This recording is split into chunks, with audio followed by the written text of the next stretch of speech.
How's it going, guys? My name is Savarish, and this is my second channel. We're gonna take a more behind the scenes and off the cuff look at stuff I do on my main channel. I am at the Goodwood Festival of Speed here in the UK. It is the biggest car show, almost, I think, in the world, but we are having a lot of fun because I want to show you guys some really, really cool cars. Let's get into it.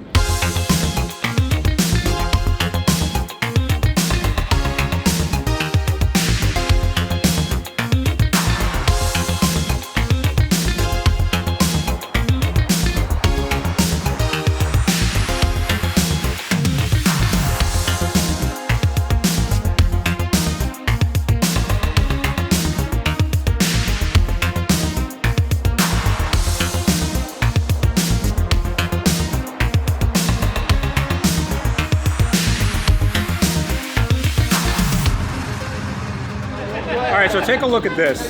This is the Aston Martin Valkyrie. And this is also a spider, which means that the roof comes off. But the roof is interesting because the roof is part of the door. So this door, like this, it's really, really, really thin, really light. But the only way you get in is if you take that off, and you have to like kind of jump in there, and hopefully your feet don't scratch up this very expensive carbon fiber. Now, I know it's all been PPF'd and stuff, right? Yeah. All PPF'd, yeah. All things covered. But you don't want to just like, oops, you know? How expensive is this car? So this is 3.5 million. So it's one of just a small, measly 3.5 million. It's yeah. So it's one of 85, number 10, chassis number 10. Okay. Custom paint for the owner. Covered in PPF because, as you do, you don't want these things getting rock chips all over them. Yeah, so it's all custom color coded. It's a real special, cool bit of kit. And fortunately, we were good enough to get it for Goodwood, which is celebration of speed. This thing, I would say, compared to the Lambo, it's very understated when it fires up. That thing's a hooligan. Well, yeah, when it fires up, but understated when it's just sitting here. Yeah. It looks like it's going 500 miles an hour. It is so insane. I mean, so this is a car that you could drive on the road, right? Yeah, 100%. So the owner actually, so for those that know in the UK, he lives in the south of the UK, about an hour north of Goodwood. He drove from there to a circuit near us, near our Gtechniq offices in Silverstone. He then took it around the track and drove it home. And I'm like, how many cars could you do that in? Just pick it up. But we're talking like hypercars now, right? I think it's more the mentality, man, because you can do it in any car, but it's just, because you have cars on the road that's like, you know, you have a Vauxhall Astra that's like not looking in their lane. And then that's it. Like the car's a write-off. Like that, in my head, it would just eat at me, you know, because like this car is so, there's no, you know, you're never going to see this car. Most people coming through here, you know, other than this, they will never see this car in their lives. You know? And this was the other thing. So when we were at Silverstone, it was the supercar driver meet, the secret meet. And it's one of those places where you have to really have a strong word with yourself after the meet, because we walked around and we saw 6 of these. Yeah. One of them was Adrian Newey's, one of them was this, there was another green one. Mm-hmm. And I was kind of walking past them going, look, there's another Valkyrie. And at the end of the day, I was like, I've just seen 6 of these things. Yeah. Like normally if I was on the road, I'd be like, oh my God, what is it? So you kind of get a bit desensitized. Shooting stars right after each other. Like, I don't think that should happen. I think that's a little rare, you know? Gtechniq has been a supporter of my channel for a while, and they make the best detailing products. Now, they're based here in the UK, but they also have a North American segment, and they're based out of Atlanta area, right? Yeah. And then in the UK is centered in Northampton, so global HQ, yeah. But in Atlanta, that's where we're based, yeah. So you guys have new, like a new product coming out? Recently, we've just released a new coating, so EXO version 5, which is basically a hydrophobic topper. It basically stops dirt and grime from sticking to the car. So particularly in this case, we have a sister product called Halo, so specifically for PPF. So if you've got paint protection film on the car, you can actually put the coating on that. And it's all about making the maintenance easy. So EXO and Halo, the version 2, and the EXO version 5, they kind of sit together, share similar chemistry. If you guys want any really, really good detailing products, then go hit up Gtechniq. I'll put all the links in the video description below. They are a very good company, and I wouldn't put anything else on my cars. Actually, I don't really put anything, but Rex does. And Rex is very insistent on using just Gtechniq. So can I get your opinion on the Lambo? Let's get a quick walk around. Oh, the opinion on the Lambo? Yeah. Okay, let's do it. So this is I don't know what year it is, but it's a Lamborghini Countach, one of the most iconic cars ever made. And Liberty Walk has done a really good job of wide bodying it. Now, this car was not narrow. It's not a narrow car by any means, but this car now is lowered, it's way wider, it looks more aggressive. It's sitting on the floor. Like, this is nuts. It is the most crazy car you can imagine, and it's the most iconic 80s car, and it's in the iconic 80s color, which is white. You had the poster growing? Well, I mean, you're a little bit older than So 80, yeah, I never had a poster growing up, but in my mind, it's my poster car in my brain.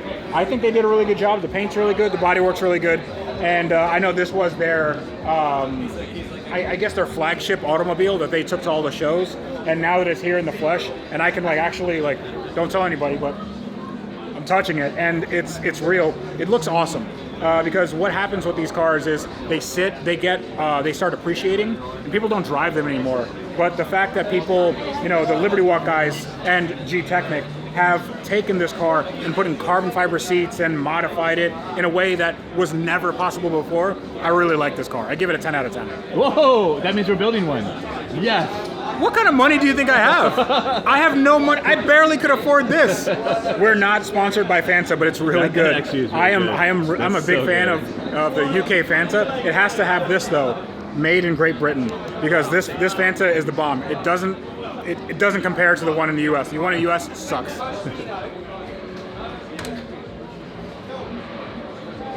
Okay. So now that doesn't look tight. That's okay. That's not bad. When you have a go. Okay. All right. You don't have to. I dare you. Okay. All right. So I was just dared to get into this Countach. Now I have been losing weight, but something you guys don't know is that in my last hotel, I sat down on the toilet and I cracked the toilet seat. So that's something. So if I know anything about McLarens, you have to go in kind of butt first. So.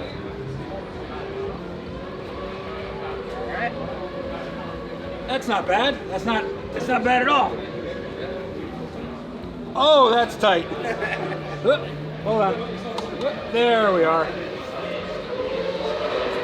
Hold on. Okay, hold on. Whew. All right, 1, 2. Deep breath. There we go. I am comfortable. This is a great driving position. I can reach everything, and I believe you can even close the door.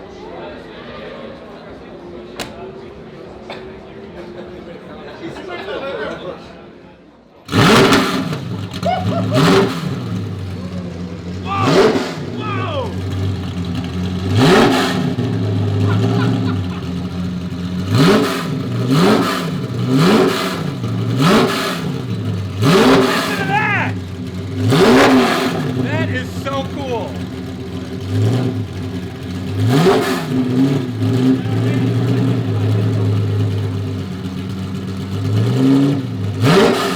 Sounds like the 80s.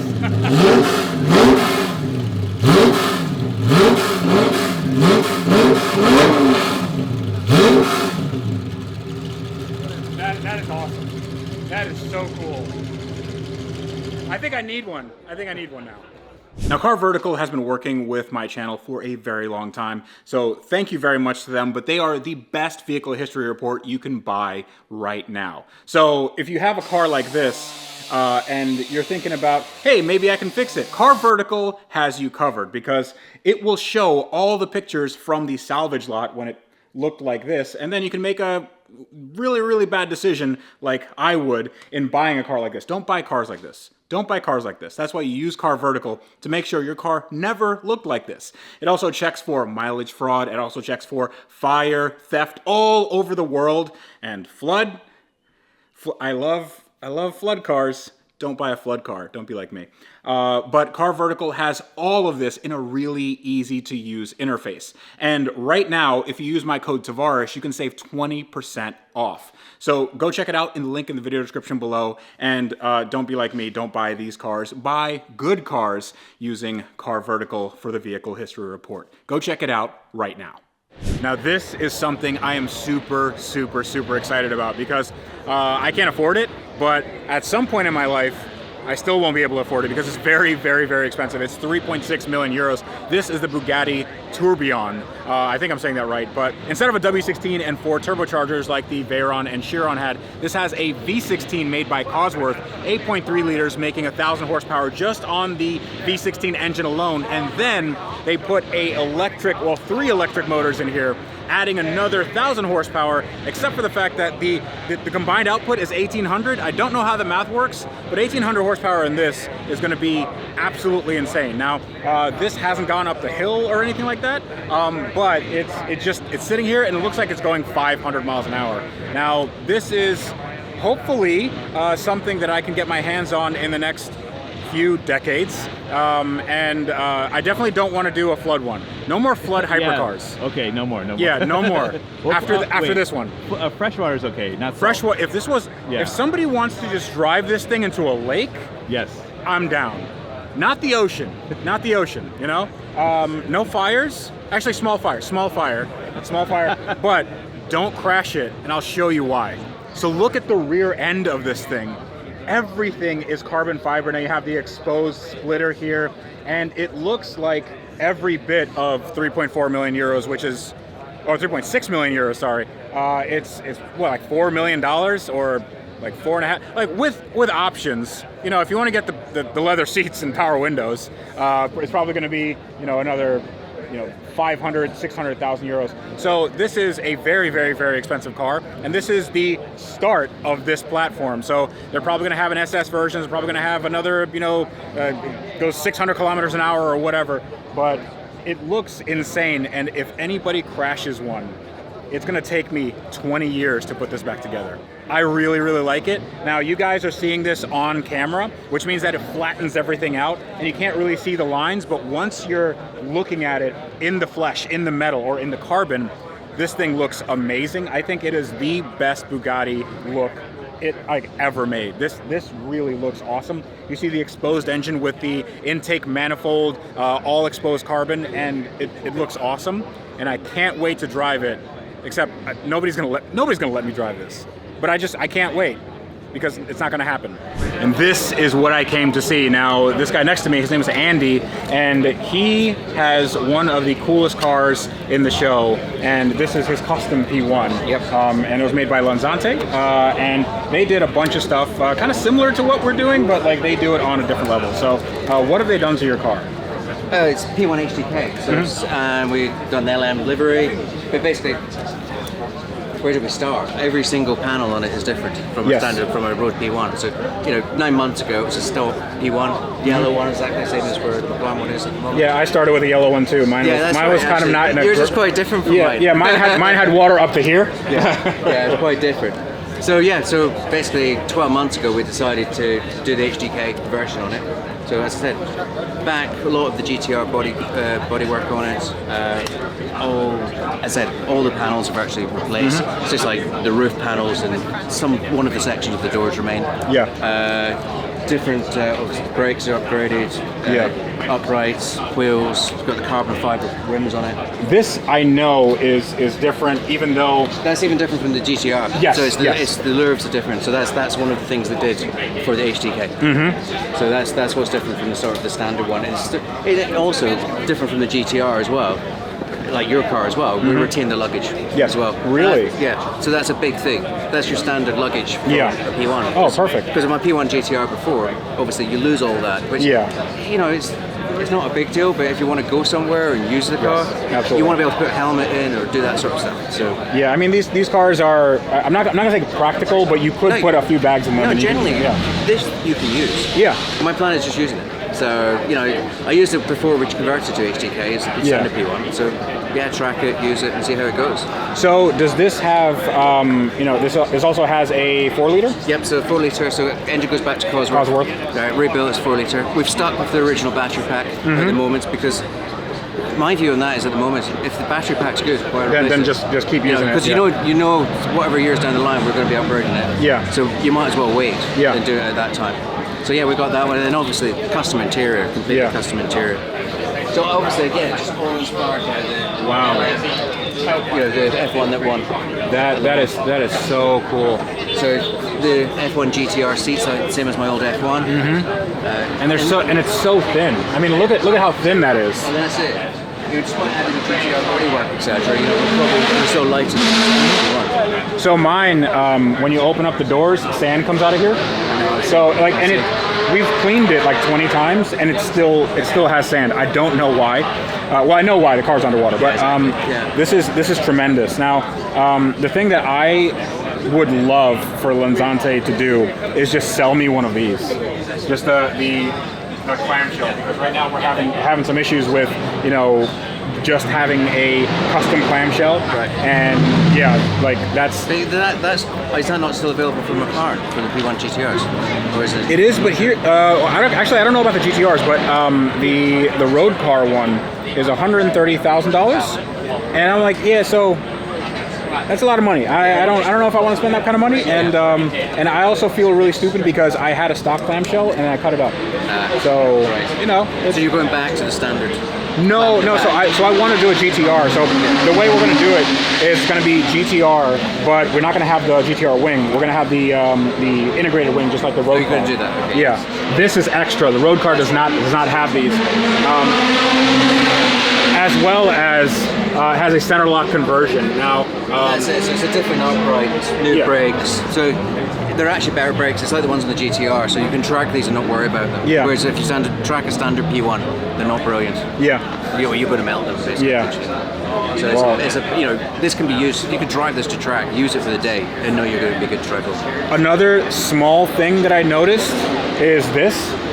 So these on the GTR are bigger scoops, because this is essentially the not the air intake, but this is a air channel that goes inside the inner structure of this clamshell. In the GTR, it's a little bit bigger, and then I believe don't they have like a fuel filler or something in there, like for the GTR? Yeah, that probably is correct. Yeah, because it had a dry lock.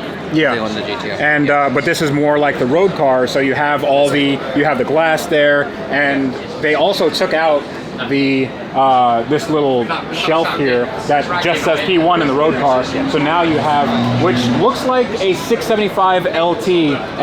Yeah, it's very, very similar to the one I have, and so you can see the engine bay. So that's awesome, and you have the gold. The gold is great. The gold is, you have to have the gold. Look at the back. If you look through the back. Oh, that is so cool. Full bulkhead, full of this bit. That's so cool. Absolutely mega. And is this titanium exhaust or Inconel? I don't actually know. Okay. I'd have to ask Dean. Yeah, I mean it's gold, so it seems like you used it. So it seems probably like titanium. But this is fantastic, man. It's probably it's turned out. I've watched it the whole way through the build. Obviously I'm not hands-on like you are, but it's just like unlucky. Like, so Dean's a good friend. So over there quite a lot, watching the build happen.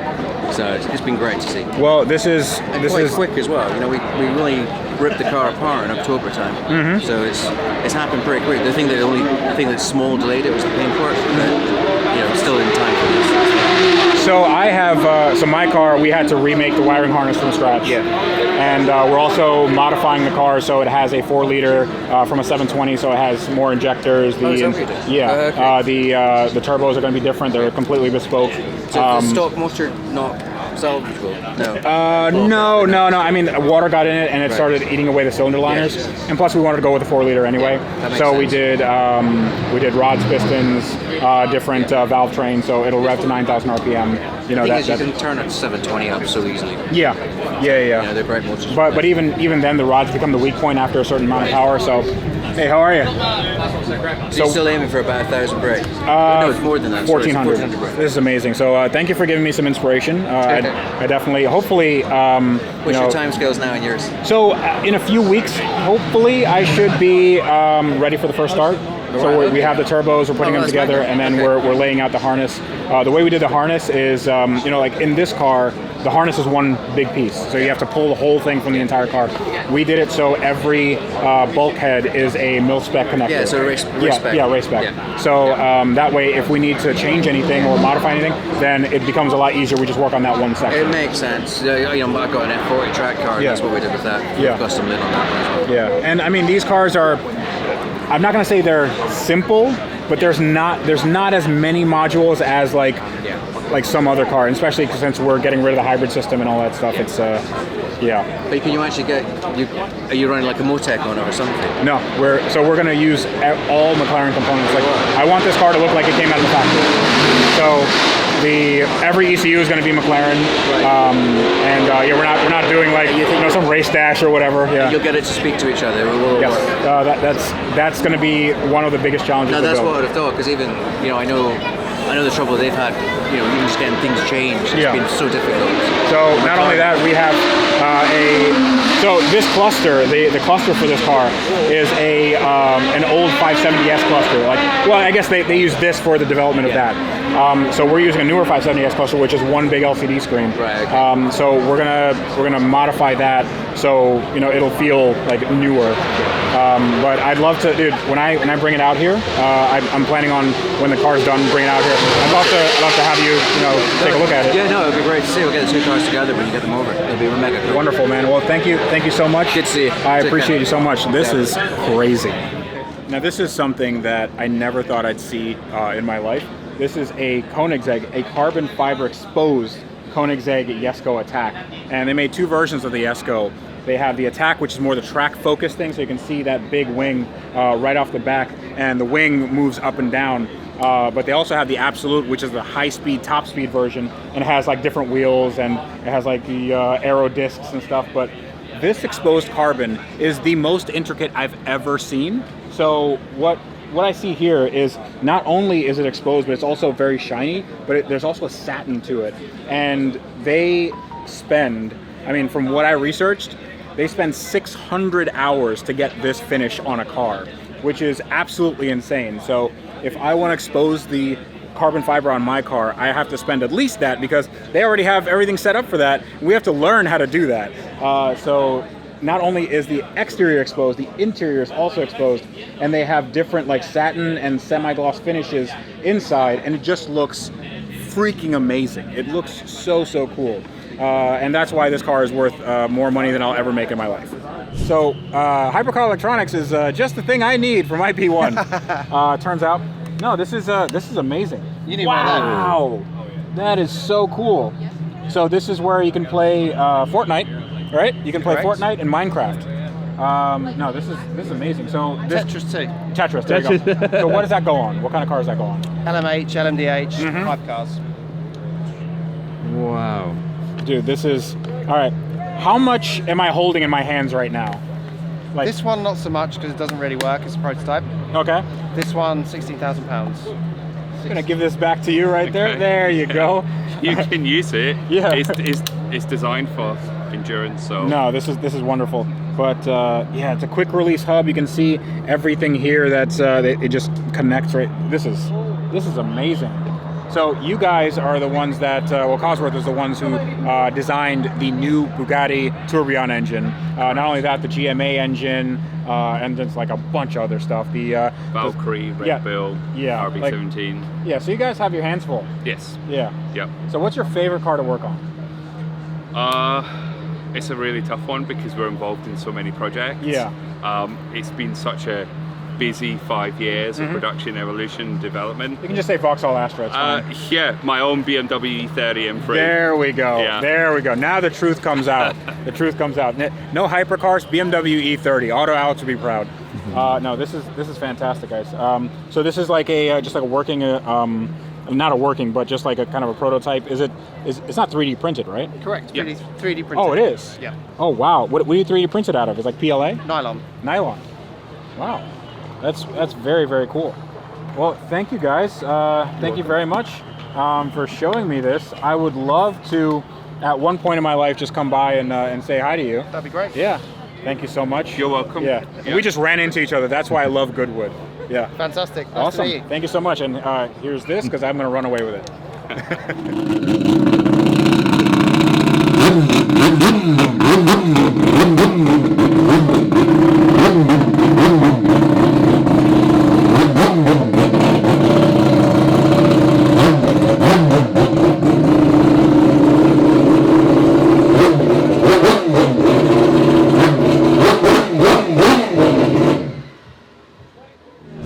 welcome everyone to one of the craziest builds at Goodwood. This is the MadMac and that is Mad Mike.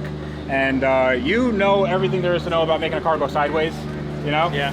And you've created something really quite special. So it started life as 650 GT3 car, right? Yeah, like a race car? Yeah, we've got, well, it's pretty much half and half because Yes. the tubs are identical. So between a bunch of P1 parts, a bunch of 650 parts, we've got GT3 parts, Yeah. and then we've got a bunch of RX-7 parts and then heaps of MadLab parts. So Yeah, and then you have all the custom it's stuff. like a hybrid, but not a hybrid with a battery. Yes, yes. But what they did is instead of using any of the McLaren stuff like engine or, I mean the gearbox you're using, but the McLaren race gearbox, which is X-Track. Well, you'll see the gearbox is out of the car right now. Yeah, and we've yeah. destroyed the clutch. So there's a couple of bits that we haven't replaced. Obviously, we built this whole car in 100 days. So Yeah. documenting it through my YouTube channel of the whole build series has been like, I mean, Tommy, you know what it's like, bro. When It we're takes trying 4 times as long to do anything. Yeah, because you got to kind of redo things and bits and pieces. But yeah, it's here. We made it. Yes, so it was a monumental task, and they have 5 episodes on his YouTube channel, so definitely go check that out.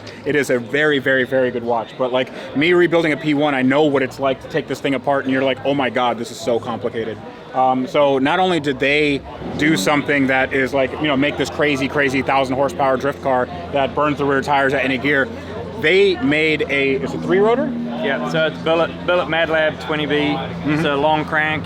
We're on billet pro plates, and then everything else we've just in-house machined all the rotors, lightened all the rotors, balanced, you know, peripheral CNC peripheral ports into factory Mazda housings, all the intake, like everything CNC custom one-off. Like, mate, we don't build Lego kits, you know. Exactly, yeah. You have to do everything custom. So 3-rotor, it screams. It's probably one of the best sounding McLarens I've ever heard, and it's so insane. The turbo is the size of it's bigger than my head. So right now they had, I mean, just like any drift car, you have to do it until you break. So the clutch exploded, the clutch went, and then now they have a clutch coming in. Yeah, the support of obviously Charlie and my relationship with the Duke and Lord March, we were able to, we've got, a guy that had a helicopter and is like, I'll fly down the road and I'll pick up your clutch and come back. So I can hear a chopper right now. That's your my clutch right but now. We've got one coming, which is pretty freaking crazy. But this event for me is all about the fans. Building cars all about the fans. I don't care if it's a McLaren that's worth millions or it's a Mazda Bongo van I brought for $200. Exactly. It's the same passion for me. I build cars to entertain. It's not to prove any wealth. I haven't got any wealth because I spend it all on cars. Yep. But it's been an incredible project to be able to build this. You know, we worked with Lanzante to obviously graft the 2 McLarens, which were 2 perfectly good McLarens, and they've built one. When it showed up to my shop at the MadLab, I had no idea what's what of the McLaren parts, but we just started cutting and grinding all the stuff. The steering in front, like you say, this is difficult, man. This was, for us, a piece of cake. We literally, as soon as we pulled the wheels off, it runs like a double wishbone suspension, which is no different than my son's $500 MX-5. So we custom made some lower control arms, upper control arms. We run a Part Shop Max knuckle that I run in my RX-7. Adapted that, we've moved the rack back, we put some spacers in, we pulled the McLaren power steer pump out, which was like a $20,000 part, and I've put a $90 Holden Astra power steer pump in because I know it works. So can we have that? Can we have the McLaren part? I got a lot of parts, man. But I will send over. I will get a helicopter. I'm open to offers, and I know what I got. No tire kickers, mate. The McLaren shims were like $4,000 to literally space this thing for camber and caster. Like we literally just made them, and they cost me about $20. Like if you're building McLarens, it's very expensive, but that's why we just ended up making pretty much everything. We stripped this thing back to an absolute base, and then we've treated it no different to an RX-7 or MX-5 or anything. Same with every single wire. You know, this thing simply, I couldn't even get it to start when I took the steering wheel off. It just came out the fault code, no steering wheel. So we just literally rewired this thing from scratch. We pulled the McLaren ECU out. That's another part that's literally very close to the bin. But it's now got a Haltech R5, which was the same as what we run in all our drift cars. And like I say, run every single wire. A lot of the wiring we wouldn't have used anyway from the factory V8 that was in this car. But yeah, I mean, you wouldn't want to use that factory V8. Well, not for this. Well, we were originally planning. We never planned to do the rotor swap with this project. It wasn't until 3 weeks in when some hater was like, well, actually a fan said, "Oh man, you should do a rotor swap," and then a hater was like, "Ah, he wouldn't." I was like, "Well, actually, why wouldn't I?" And for me, it's really made it unique. And like I say, we don't build Lego kits, and we literally love to be hands-on. There was only pretty much 3 or 4 guys full-time on this, so it's a small number of guys in our shop down in New Zealand. Yeah, have a look. Like, I mean, this is the main part. Okay, yeah, let's take a look. You're obviously inside, the cockpit's going to look a lot different than what you're doing. Obviously, you can see the steering look, but then from the steering, the entire column, the steering wheel, the shifter, the Part Shop Max Hydro handbrake. The shifter actually is off my simulator. Okay, you can buy a sequential shifter for this car. It's about $18,000 and it just plugs straight into the McLaren ECU. Okay, that shifter is about $300 and we pulled it apart. We made 2 little brackets. I put 2 little micro switches on it. And now that sends a signal to the R5, so we're able to change gear. It's got the flat shift cut. It's got all the reverse lockout, neutral lockout, so it's no different to the very expensive other option. But I mean, that's amazing. Obviously, all the gearbox is right now on the floor, but it actually gives you a good opportunity to see the Billet 20B. So all built in-house at the Mad Lab, which is my shop at Hampton Downs. This plenum, so the full billet that started life is an 80 kg block of billet, which has been fully machined out. It's fully tapered for the ram tubes that go into the individual throttle bodies, so by EFI hardware.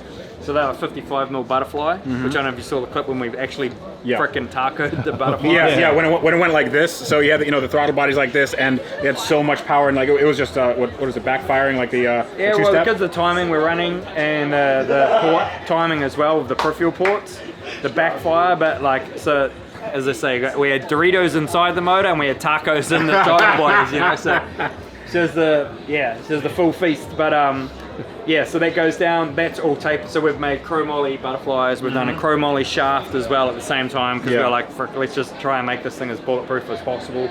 The lower intake manifold is also billet, and that tapers from our 55 to 53 for our peripheral port to fully match. All the internals, we've got the TCP Magic parts as well, from the corner seals, apex seals. And then, then we've lightened, balanced, done all the tricks to the rotors that we usually do. Yeah, so it's is it what, 1,000 bhp, something like that? So we're 948 horse to the tire. Okay, so quite a bit more than that. Yeah, so it's but where this 19-pound boost, we can throw more at it, but we know that the gearbox, and as you can see, the clutch is not going to handle. So now it's just it's a fresh build for us. We just slowly we'll learn it, but if we wanted the easy route, we'd just do what everyone else is doing and buy the stuff off the shelf. And that's really what turned me on the rotary swap, was because of the V8. Everyone I was calling, they're like, yeah, we've got a 1200 horsepower turbo kit, bolt straight on. It's a lot of freaking money, and I'm like, so as soon as people are like, we've done, I'm like, I don't want. I'm just wanting to hang up the phone. Yeah, because we don't. So I am developing a McLaren engine that'll do 1400 horsepower. We just got the turbos done in Amsterdam today. Yeah. So I got pictures of it, and it's really, really cool. But like, those engines are for the high horsepower, high RPM stuff. It's really uncharted waters. You don't know what you're getting there. This is absolutely one of the most entertaining cars I've ever seen, and certainly the craziest McLaren I've ever seen. So, and the most important part's got a passenger seat. That's more important than the rotary. There you go. I don't build a car without a passenger seat. You can pick people up from the airport. There you go. Yeah. And you can take off at the airport too. Yes, you can. Yes, you can. Dude, thank you so much. Awesome, bro. I appreciate it so much. Like I say, I've got a bit of a yard sale going on from McLaren parts. Well, let me know. I actually do. So the thing that I actually do need and would be interested in is the hubs, the center lock hubs. Oh yeah, we've got a lot of those because we've got some spares, and then these ones. Yeah. I'm actually still utilizing the center lock hub. I see it. But I've made an adapter to change it to 5114. It's the same as Mazda RX-7. So yeah, well there you go, Tommy. It has RX-7 wheels. You can't see me smiling. I'm grinning. Yeah. For those of you that don't know, Tommy worked with MadMac. He was his videographer for quite a long time. So that's how we got in here. So Tommy, thank you very much. Thank you, Mike. Yeah. Tommy's the man. Yeah. Thank you, bro. And then this is probably this is a cool little touch on the back here. So you've got the whole rear has actually come off. Where is it? So one of the P1 parts we've changed from GTR X. GT, because it's pretty much an RX-7. There we go. Did you tell him about your RX-7? Oh no. My RX-7 looks like an anime convention exploded on it. Yeah, it's pretty bad. He's got the OG REMME body kit on his. Yeah, there's nothing wrong with RX-7s, mate, all the way. It's my favorite chassis. All right, guys, that was a lot of fun. I have a lot of things to think about, and I have a lot of, well, I can't say I have a lot of money to make because I don't think I can afford anything I just saw today. But hopefully in the future, the very, very distant future, I'll be able to maybe take a ride in one of these cars. But thanks for joining me. And as always, wrench every day, get your hands dirty, and I'll see you next time.